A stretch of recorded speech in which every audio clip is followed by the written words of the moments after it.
Today's video is the first in the natural dye series. We're going to go over how to mordant fabric using alum. Alum is just one of many ways you can mordant fabric, but it's very universal, so that's what we're going to use for this class. And we need to use a mordant with our natural dyes because natural dyes are an adjective dye, which means that they won't molecularly bond with the fibers without a mordant. Our other dyes that we did before, the acid dye and the fiber reactive dye, were both substantive dyes. Did I say that right? Substantive, yep. And those already have the molecular, because they're manufactured to be that way, they do molecularly bond with the fiber without any extra additional chemicals. They just need the right circumstances.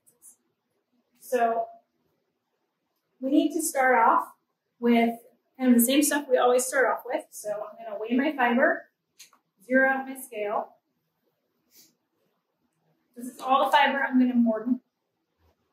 And I've got 223 grams.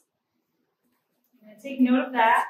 And then I'm going to soak my fiber in some synthol, in water with just a couple of drops of synthol.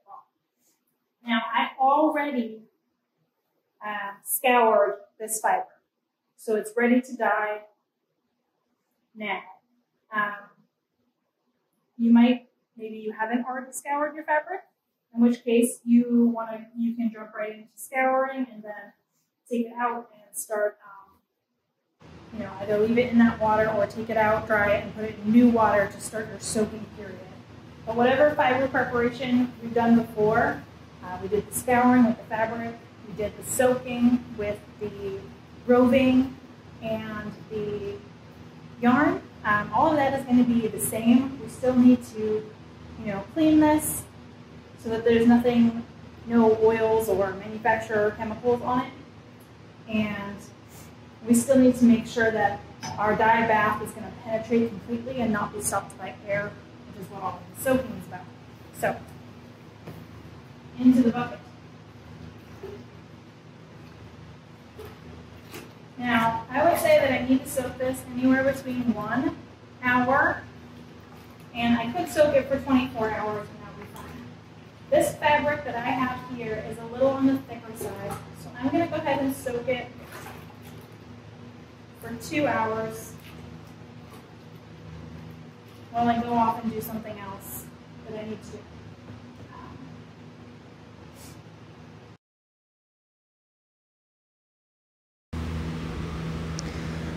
So I've got my mask on here and I'm putting on some gloves and I'm working underneath the dye hood because I'm measuring out the powders and making paste with my cream of tartar and my alum.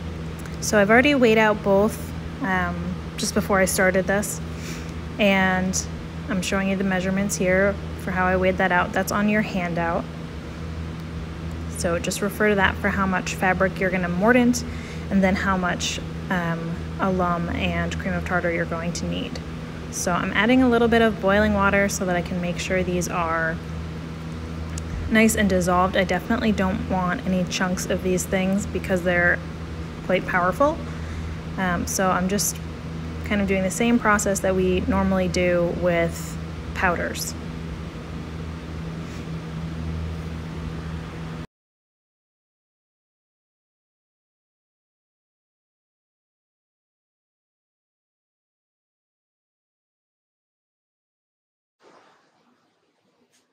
So I have a dye bath here that is large enough to completely submerge all of the fiber that I want to mordant today.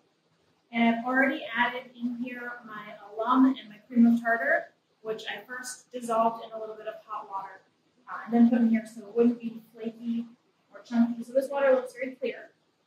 And what I'm going to do is add my pre-soaked fibers to this dye bath.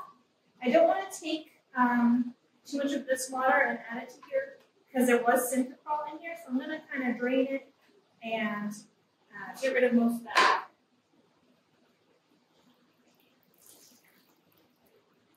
Some of this stuff I can squeeze the water out of because it's not going to felt. So I have in here, I do have some roving that I'm going to do. I'm just going to be gentle with that.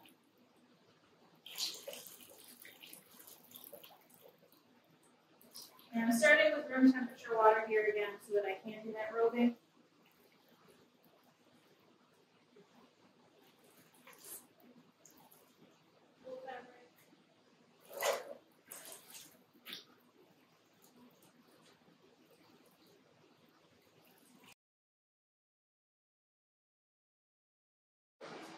So now I'm looking at this, and I think that I actually need a little bit more water because the denim is so thick, it's not moving very freely.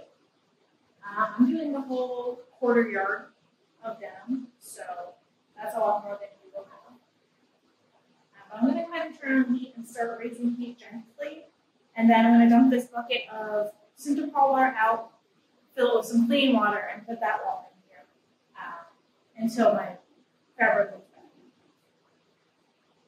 So this looks much better.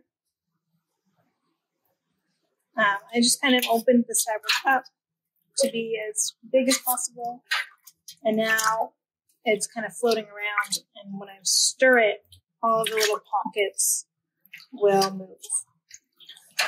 When I poured the new water in, I poured it on top of the fabric and not on top of the roving. So there we go. Now we're going to take this up to a simmer and simmer it for about an hour. We don't need to boil it over. So I would say that's maybe 140, 160 degrees. We want to see some steam. I know that it's hot, but we don't want to see it boil, which is when those bubbles come up, and especially when they rotate all the way around from the outside to the inside of the pot. It's a rolling boil, very hot. So I'm just going to, wait this out for an hour and we'll come check on it. So I'm wearing my mask here, and I'm actually wearing a vapor barrier mask. So it does both dust and vapor. And I do have my, setup with my ventilation, but I'm just being a little more extra careful. If you have, your stovetop ventilation, that will be fine. I do have, my vent is a little bit far away from my stove, and I'm not just trying to get rid of the dust with this. I'm actually trying not to inhale the vapor that the pot is letting off.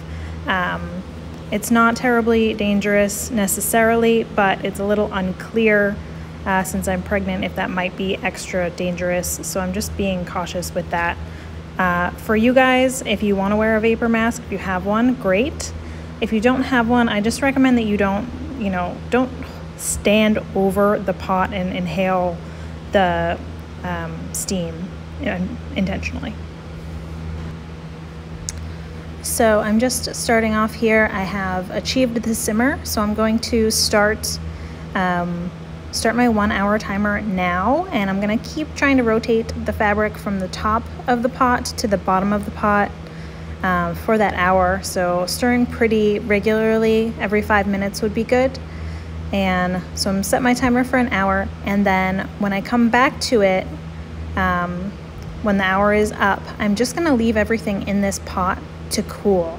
We want to make sure at the end of our mordanting that the pot, the fiber is allowed to cool in the fabric, and then our next video on dyeing will pick up with our cooled fabric the next day.